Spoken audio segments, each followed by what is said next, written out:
नमस्कार, आप देख रहे हैं न्यूज वन इंडिया। मैं हूं आपके साथ कीर्ति बिंदल। कर्नाटक में पीएम मोदी की सुरक्षा में चूक का मामला सामने आया है। पीएम मोदी हुबली में रोड शो कर रहे थे और इसके दौरान एक युवक पीएम मोदी का सुरक्षा घेरा तोड़कर गाड़ी के पास पहुंच गया। युवक पीएम मोदी को माला पहनाना चाह रहा था। हालांकि युवक को पीएम के पास आता देख सुरक्षाकर्मी तुरंत हरकत में आए और उसी बीच उसे बीच में ही रोक दिया गया और उसे तत्काल पीएम के काफिले से दूर किया गया। और इस मुद्दे पर हुबली के पुलिस कमिश्नर ने सुरक्षा में सेंधमारी से इनकार किया है। उनका कहना है कि प्रधानमंत्री की सुरक्षा में कोई चूक नहीं हुई है।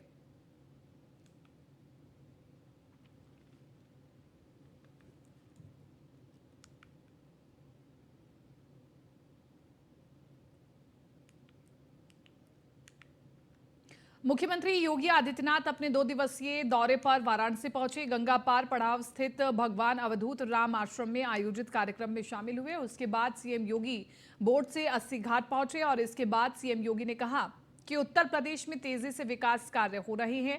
एक भारत श्रेष्ठ भारत का सपना साकार हो रहा है।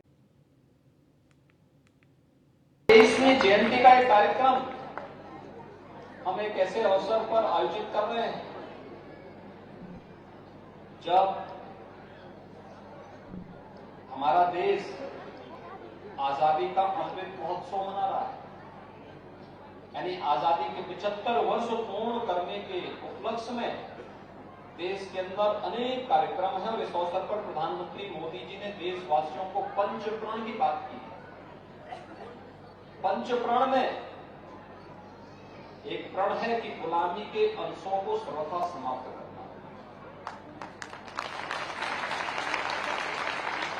विरासत के प्रति सम्मान का भाव पैदा करना। यह हमारी विरासत है। जगतगुरु रामानंदाचार्य जी ने जो कुछ भी किया लोक कल्याण के लिए किया, मानवता के कल्याण के लिए किया। और उस परंपरा को जिस मजबूती के साथ उस कालखंड में जब देश विदेशी आक्रांताओं से त्रस्त था, बर्बर हमले हो रहे थे, धर्म असुरक्षित था, समाज में वैमनस्यता के बीज बोए जा रहे थे, उस कालखंड में अपनी भक्ति और साधना के माध्यम से उन्होंने समाज के अलग अलग तबके को जोड़ करके अद्भुत कार्य किया था, विलक्षण। और आज सहसा उस पर हर व्यक्ति विश्वास कर पाएगा कि वास्तव में क्या ये कार्य उस कालखंड में देश के अंदर जागरण का काम भी, भक्ति की सभी परंपराओं को जोड़ करके अलग अलग जगह अपने विशिष्ट और उत्कृष्ट शिष्य को भेज करके उस परंपरा को आगे बढ़ाना। सीएम योगी आदित्यनाथ लगातार दौरे पर है। वाराणसी से पहले चंदौली पहुंचे। सीएम योगी ने कहा कि चीन की कोविड वैक्सीन फेल है, भारत में कोरोना वैक्सीन पूरी तरह से काबू में है। और वहीं सीएम योगी ने आगे कहा कि पीएम मोदी के नेतृत्व में देश बदल रहा है। उत्तर प्रदेश सरकार और भारत सरकार दोनों मिलकर के देश के अंदर आयुष के प्रचार प्रसार में पूरा योगदान दे रहे हैं। हेल्थ एंड वेलनेस सेंटर के माध्यम से हजारों सेंटर बनाए जा रहे हैं, जहां पर योग की सामान्य वहां पर क्रियाओं का अभ्यास कराने से लेकर के वहां पर आयुष पद्धति से उपचार की तमाम विभिन्न प्रकार के कार्यक्रम आगे बढ़ाए जा रहे हैं। दोनों सरकारों ने मिलकर के, ये डबल इंजन की सरकार मिलकर के जहां इस कार्यक्रम को तेजी के साथ आगे बढ़ाने के लिए प्रतिबद्ध है, वहीं अगर यहां पर धर्मार्थ संस्थाएं इन सभी कार्यक्रमों के साथ जुड़ती हैं तो यह इस कार्यक्रम को एक नई गति और एक नई ऊंचाई प्रदान करेगा ही। और मेरा मानना है कि अब तक उपचार करने के लिए लोग दुनिया में जाते थे। कोरोना कालखंड में प्रधानमंत्री मोदी जी के नेतृत्व में आपने देखा होगा कि भारत ने कुछ मॉडल दिए दुनिया को। भारत की वैक्सीन, एक नहीं दो वैक्सीन का लोहा दुनिया मान रही है। और यही नहीं, दुनिया के अंदर कोरोना जैसी महामारी के दौरान सबसे कम मृत्यु दर अगर किसी देश में रही और उसे सबसे अच्छे मॉडल किसी ने दिए हैं तो प्रधानमंत्री मोदी जी के नेतृत्व में भारत ने दुनिया को दिए। केंद्रीय रक्षा मंत्री राजनाथ सिंह लखनऊ पहुंचे हैं और इस दौरान जोशीमठ आपदा और ग्लोबल इन्वेस्टमेंट समिट को लेकर क्या कुछ उन्होंने कहा, आपको सुनवाते हैं। पुष्कर सिंह धामी उनकी सरकार पूरी तरह से उसका समाधान करने की कोशिश, जोशीमठ में जो कुछ भी संकट पैदा हुआ है उसका समाधान निकालने की कोशिश कर रहे हैं और स्वयं इस दृष्टि से हमारे प्रधानमंत्री श्री नरेंद्र मोदी जी चिंता कर रहे हैं और जो भी आवश्यक मार्गदर्शन है वो मार्गदर्शन भी कर रहे हैं और केंद्र सरकार का अधिकतम जो सहयोग दिया जा सकता है वह सहयोग भी केंद्र सरकार दे रही है। योगी आदित्यनाथ जी हर दृष्टि से बहुत ही अच्छा काम कर रहे हैं और जो उन्होंने एक टारगेट निर्धारित किया है कि उत्तर प्रदेश की इकोनॉमी की साइज, अर्थव्यवस्था का आकार अप्रॉक्सीमेटली $1 ट्रिलियन होगा, तो मैं समझता हूँ उस लक्ष्य को प्राप्त करने में वो कामयाब होंगे। इसके लिए हमारी शुभकामनाएं भी हैं और हमारे प्रधानमंत्री जी का बराबर मार्गदर्शन भी इस दृष्टि से सभी राज्यों को प्राप्त होता रहा है। 2024 चुनाव को लेकर समाजवादी पार्टी के नेता शिवपाल सिंह यादव अपने पुराने साथियों से मुलाकात करने में जुट गए हैं और पूरे प्रदेश का दौरा करने में लगे हुए हैं और इसी कड़ी में आज औरैया जिले के अजीतमल क्षेत्र में अपने पुराने साथी भोला सिंह के आवास पर पत्रकारों से शिवपाल यादव ने बातचीत की, जहां शिवपाल यादव ने बीजेपी पर जमकर हमला बोला है। शिवपाल सिंह यादव ने कहा कि अब तक की सबसे विफल सरकार बीजेपी है और अभी तक बीजेपी ने कोई भी वादे पूरे नहीं किए। सबसे भ्रष्ट सरकार बीजेपी सरकार है। अभी तक की जितनी सरकारें रही हैं सबसे भ्रष्टतम सरकार बीजेपी की है। बीजेपी सरकार में बेरोजगारी बढ़ी है और भ्रष्टाचार बढ़ रहा है, कहीं भी सुनवाई नहीं हो रही है, किसानों को एमएसपी तक नहीं मिल रहा है, लेकिन बीजेपी सरकार किसानों की आय दोगुनी करने की बात कर रही है। अब तो किसानों की आय आधी रह गई है, किसान और नौजवान बर्बाद हो रहा है, बेरोजगारी का शिकार हो रहा है और हर तरीके से ये बीजेपी सरकार फेल है। उत्तर प्रदेश की जो सरकार है, भारतीय जनता पार्टी की सरकार, पूरी तरह से फेल सरकार है। इन्होंने अभी तक जितने वादे किए थे अभी तक इनके एक भी वादा पूरा हुआ नहीं है और ये सरकार सबसे भ्रष्टम सरकार है। अभी तक की जितनी भी सरकारें रही हैं उनमें सबसे भ्रष्टम सरकार और इस भारतीय जनता पार्टी की सरकार ने पूरी नौकरशाही के हवाले उत्तर प्रदेश कर दिया है, कहीं पर कोई कंट्रोल है नहीं। सपा अध्यक्ष अखिलेश यादव ने ट्विटर वॉर के बाद अपनी ट्विटर की टीम को बदल दिया है और इसे बाद में अखिलेश यादव ने चुटकी भी ली है और कहा है कि बीजेपी के बड़े नेताओं के कहने पर ऋचा राजपूत ने ट्वीट किया था और ऋचा राजपूत को जेल भेजना जरूरी नहीं है। वहीं अखिलेश यादव ने कहा कि समाज में भेदभाव खत्म होना चाहिए, तभी समाज और देश तरक्की करेगा। मैंने कन्नौज का एक अखबार पढ़ा, हो सकता है हर जिले में इसी तरह का सरकार प्रयास कर रही हो, जो वहां के कारोबारी ने अपने हिसाब से जो काम शुरू किए, कोल्ड स्टोर बनाया या कोई और रोजगार या कारोबार किया, उसका भी इन्वेस्टमेंट में पार्ट बना दिया। तो कहीं ऐसा तो नहीं कि दुनिया से इन्हें इन्वेस्टमेंट न मिल रहा हो। हमारे यहाँ जो स्वयं उद्योगपति या कारोबार समय समय पे काम करते हैं उसको भी इन्वेस्टमेंट में शामिल कर दिए हों। सरकार को ये बताना चाहिए कि पहले इन्वेस्टमेंट में आखिरकार कितना जमीन पर पैसा आया है, उतरा है। अभी इन्वेस्टमेंट मीट पे मैंने कहा है कि सरकार जहां इन्वेस्टमेंट की बात कर रही है वहीं सरकार को ये भी बताना चाहिए कि पहले एमओयू हुए थे उसको कितना जमीन पर उतारा और किस इंडस्ट्रियल पॉलिसी के तहत ये क्या इंसेंटिव देकर के आप उद्योग ला रहे हैं। जब आपके पुराने एमओयू जमीन पर नहीं उतरे हैं तो नए एमओयू जमीन पर कैसे उतरेंगे और फिर नया इंसेंटिव क्या दे रहे हो आप। ये केवल चुनाव की तैयारी है, जनता को धोखा दे रहे हैं और जब लाखों करोड़ का इन्वेस्टमेंट बता रहे हैं तो ये बताएं कि इतने इन्वेस्टमेंट के आने से कितना रोजगार सृजन होगा, आखिरकार रोजगार सृजन कितना होने जा रहा है। और पहले जो घोषणा पत्र में लिखा था करोड़ों रोजगार नौकरी, उसका क्या हुआ। इसलिए आप भी कंफ्यूज मत होइए, आपको बहुत अच्छा पैकेज मिलेगा, बहुत अच्छी चमक धमक दिखाइए, जमीन पे कुछ नहीं उतरेगा। गाजीपुर में बीजेपी प्रदेश अध्यक्ष भूपेंद्र चौधरी की अध्यक्षता में पार्टी की संगठनात्मक बैठक हुई और बैठक के बाद भूपेंद्र चौधरी ने कहा कि लोकसभा चुनाव को लेकर समीक्षा की गई। वहीं उन्होंने समाजवादी पार्टी पर निशाना साधा और कहा कि अराजकता, लूट और डकैती ही सपा का आज कैडर है। दूसरी ओर उन्होंने कांग्रेस पर भी जमकर निशाना साधा। भारतीय जनता पार्टी की केंद्रीय योजनाएं जो 14 लोकसभा भाजपा पिछली बार जीत नहीं पाई थी, उसमें केंद्रीय नेताओं के द्वारा लोकसभा प्रवास योजना करके एक लंबे समय से भारत सरकार के मंत्री, हमारे पदाधिकारी हमारे उन लोकसभा क्षेत्रों में जा रहे हैं और सारे कारणों को समझने की कोशिश कर रहे हैं, क्या क्या कारण रहे और सरकार की हमारी योजनाएं, सरकार के कार्य, उनके माध्यम से हम जनता के बीच में हैं। ऐसी 14 सीटें हैं, उसमें से एक सीट गाजीपुर भी है। माननीय राष्ट्रीय अध्यक्ष जी का गाजीपुर और जौनपुर कार्यक्रम है 20 तारीख का, और वो लोकसभा प्रवास योजना के जो कार्यक्रम है उसी के तहत ये कार्यक्रम है, और वो भी सारी राजनीतिक परिस्थितियों को समझकर और अपनी तैयारी को आगे बढ़ाने के लिए पार्टी कार्यकर्ताओं को दिशा निर्देश देंगे, उसी हिसाब से हम लोग आगे बढ़ेंगे। समाजवादी पार्टी हमेशा पिछड़ों की विरोधी रही है,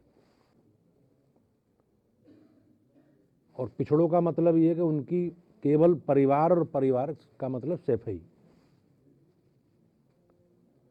आप देखोगे 1992 से समाजवादी पार्टी का गठन हुआ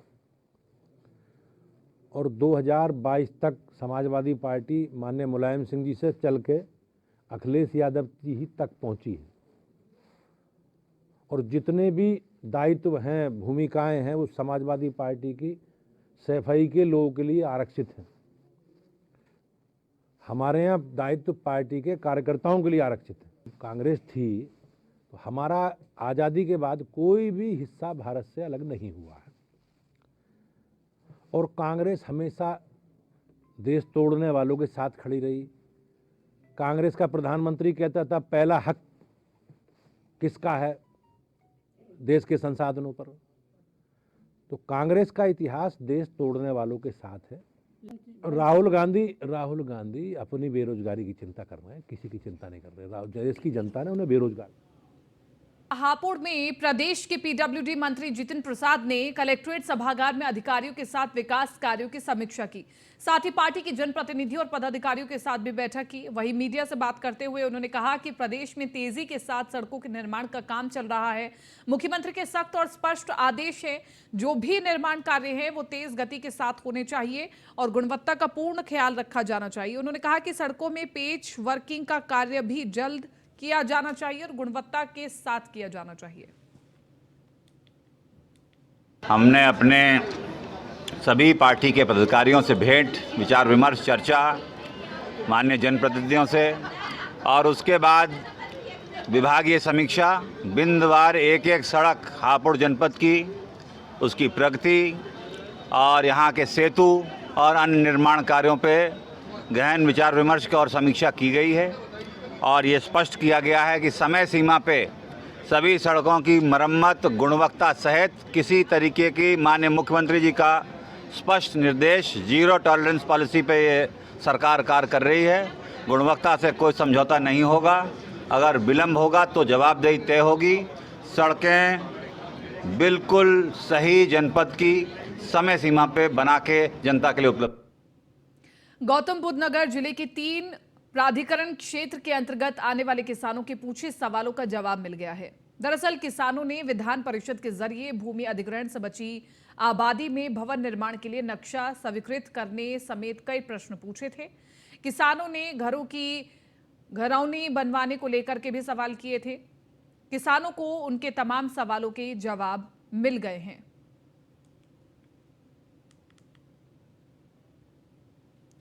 stabiliser, UPS, power transformer, distribution transformer के निर्माता एवं निर्यातक सर्वोकोन उच्च गुणवत्ता के कारण एक अलग ही पहचान बना चुके हैं।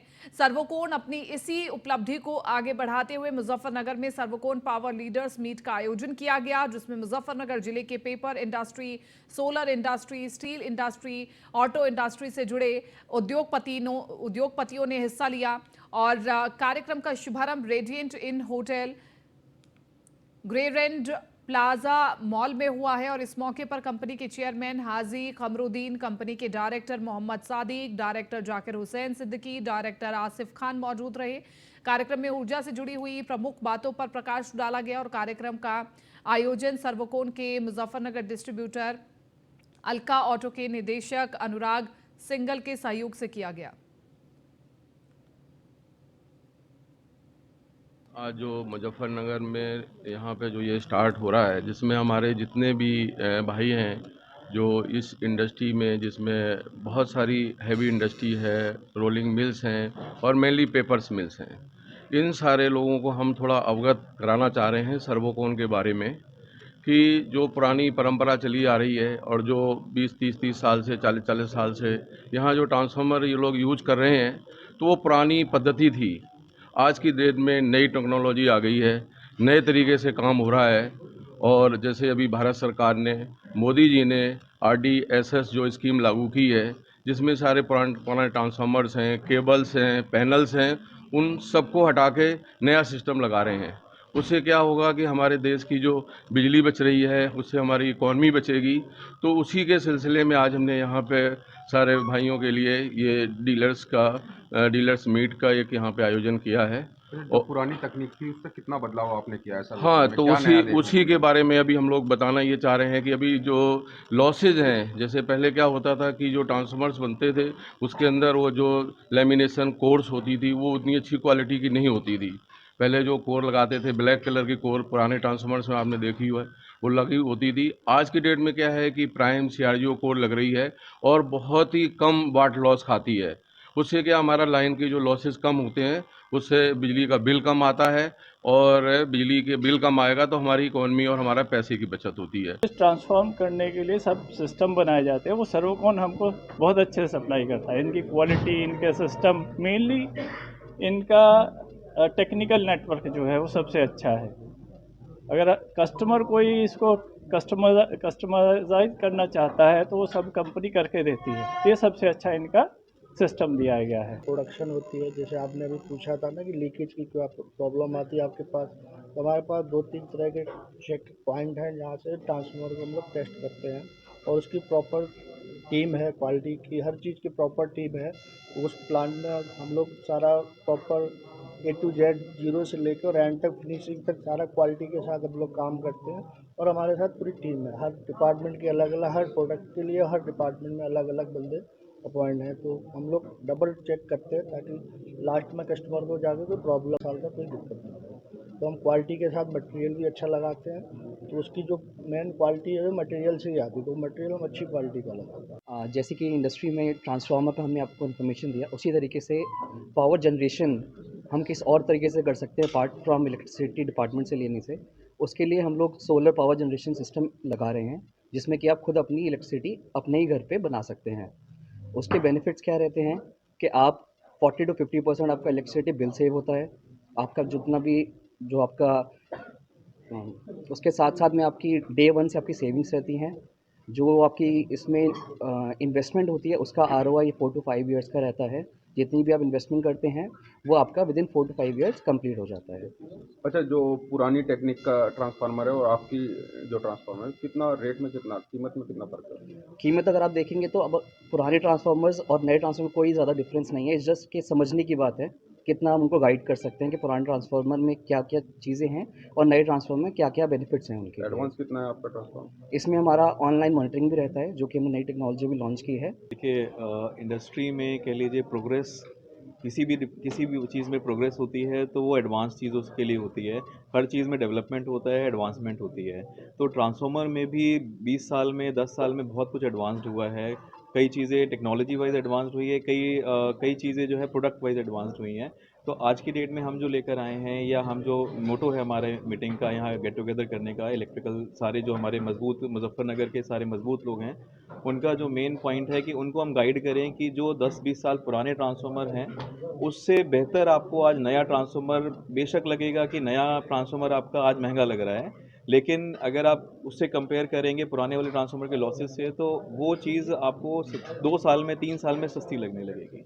और मोदी जी का एक सपना है, एक स्कीम मोदी जी ने चालू की है, जिसमें मोदी जी चाह रहे हैं कि 10 से 12% तक हमारे जो लॉसेस हैं इंडिया के, मतलब इंडिया के लॉसेस का कह लीजिए इकोनॉमी के लॉसेस हैं, जो हम अपने डिस्ट्रीब्यूशन को ठीक करके हम उतनी एनर्जी क्रिएट कर। फिलहाल हमारे साथ इस बुलेटिन में इतना ही। दीजिए इजाजत। नमस्कार।